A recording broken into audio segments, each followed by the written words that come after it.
Hi guys, welcome back to my channel Mukta cooking house. অনেকে বলেন noodles রান্না করলে নরম হয়ে যায়, আবার অনেকে বলেন শক্ত হয়ে যায়।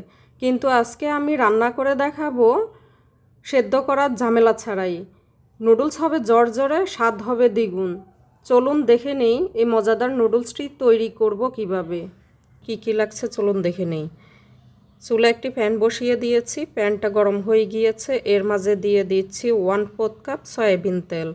সয়াবিন তেল যখন গরম হয়ে গিয়েছে তখন এর মাঝে দিয়ে দিয়েছি বড় সাইজের 3টা পেঁয়াজ, প্রায় হাফ কাপের মতো।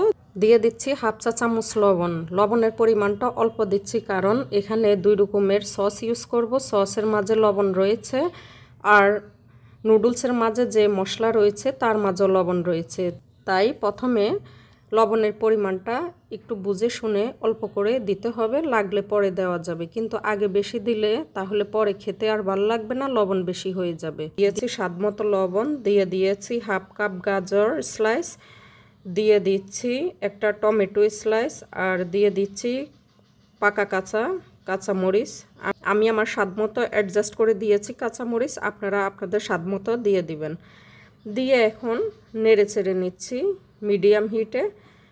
কিছুক্ষণ নেড়ে চেড়ে নেওয়ার পরে এর মাঝে এখন আমি অ্যাড করে দিচ্ছি ফ্রোজেন করা মটরশুঁটি। এটা আমি নিজেই ফ্রোজেন করেছিলাম, এর লিঙ্কটা দিয়ে দিব, চাইলে দেখে নিতে পারেন। এখানে দিয়ে দিয়েছি 1/3 কাপের মতো মটরশুঁটি খুবই উপকারী একটি সবজি। এটা না থাকলেও অন্য যে কোনো সবজি দিতে পারেন, আমাদের দেশে অ্যাভেলেবেল সবজি পাওয়া যায়, আপনার পছন্দের যে কোনো সবজি দিয়ে দিতে পারেন। এখন আমি মটরশুঁটি এবং সবজি সব কিছু আবারও কিছুক্ষণ ফ্রাই করে নেব। কিছুক্ষণ ফ্রাই করে নেওয়ার পরে এর মাঝে এখন আমি এক এক করে মশলা দিয়ে দিচ্ছি। আমি আজকে চপস্টিক নুডলস রান্না করব, আপনারা আপনাদের পছন্দের যে কোনো নুডলসই রান্না করতে পারেন। আমি এখানে আজকে 3 প্যাকেট রান্না করব, এজন্য 3 প্যাকেট মশলাই দিয়ে দিয়েছি। দিয়ে দেওয়ার পরে এখন আবার সব কিছু আমি মিক্স করে নিচ্ছি। এই পর্যায়ে চুলার আগুন রেখেছি আমি মিডিয়াম টু লোয়ে, কারণ এই পর্যায়ে যদি হাই হিটে এখন আগুন রাখি তাহলে মশলাটা পুড়ে পুড়ে উঠবে।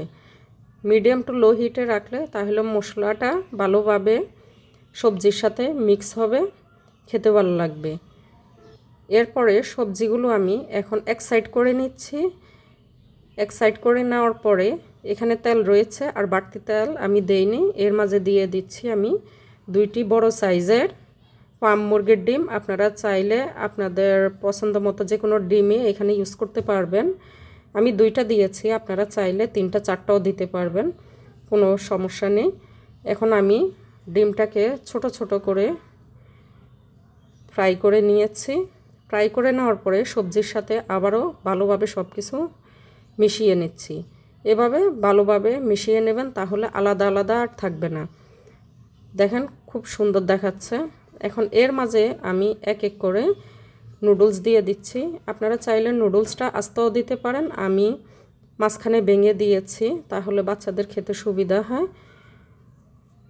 আপনারা চাইলে আরও টুকরো করেও দিতে পারেন বা আস্তেও রেখে দিতে পারেন। আমি 3টা নুডলসে দিয়ে দিয়েছি, দিয়ে একটু নেড়ে চেড়ে দিচ্ছি। দেওয়ার পরে এর মাঝে এখন আমি দিয়ে দেব পানি। পানির পরিমাপটা একটু ভালোভাবে লক্ষ্য রাখবেন, না হলে নরম হয়ে যেতে পারে। আমি এখানে টোটাল 3 কাপ পানি দিয়ে দিয়েছি 3 কাপ নুডলসের জন্য। এখানে যেহেতু টমেটো ইউজ করেছি তাই এর মাঝে আরেকটু বাড়তি পানি থাকবে, তাই বেশি পানিটা আমি দেইনি। আমি নুডলসগুলো মিডিয়াম টু লো হিটে রেখে 6 মিনিটের মতো কুক করে নিচ্ছি। এখন কুক করে নেওয়ার পরে এখন ঢাকনাটা খুলে আপনাদেরকে দেখাচ্ছি। নুডলসটা অলমোস্ট হয়ে গিয়েছে। এখন সবশেষে আমি এর সাথে মিক্স করে দিচ্ছি এখানে 1 টেবিল চামচ লাইট সয়া সস। আপনারা চাইলে এখানে ডার্ক সয়া সসটাও দিয়ে দিতে পারবেন, টেস্ট একই থাকবে, কিন্তু লাইটটা দিলে কালারটা সুন্দর থাকবে আর ডার্কটা দিলে কালারটা একটু কালো হবে, পার্থক্যটা এখানেই। এখন দিয়ে দিচ্ছি এখানে 3 টেবিল চামচ টমেটো সস। আপনারা চাইলে টমেটো কেচাপও ইউজ করতে পারবেন। আমি 3 টেবিল চামচ ইউজ করেছি, আপনারা চাইলে আরেকটু কম বেশিও অ্যাড করে দিতে পারেন।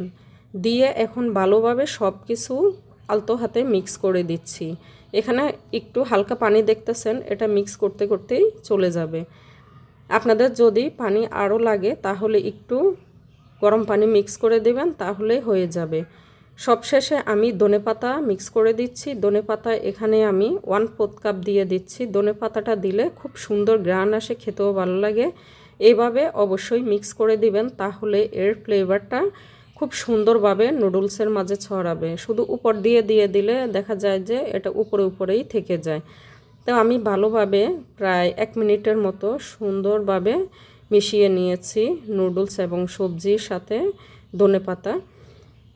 মেশানোর পরে আপনাদেরকে দেখাচ্ছি নুডলসটা কতটুকু ঝরঝরে হয়েছে, আর এর গায়ে যে পানিটা রয়েছে সেটাও দেখবেন যে চলে গিয়েছে, আর নুডলসটা একদম ঝরঝরে হয়েছে। এখন আমি চুলা থেকে নুডলসগুলো নামিয়ে নেব। এর আগে আমি লবণটা দেখে নিয়েছি, লবণটা হয়েছে।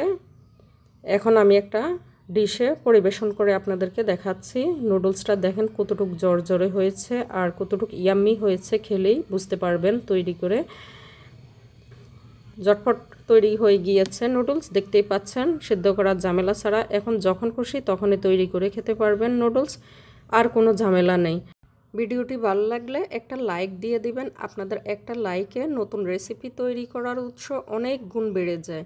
নিত্য নতুন রেসিপি পেতে আমার চ্যানেলটি সাবস্ক্রাইব করার জন্য অনুরোধ করছি। দেখা হবে নতুন কোনো রেসিপি নিয়ে। আল্লাহ হাফেজ।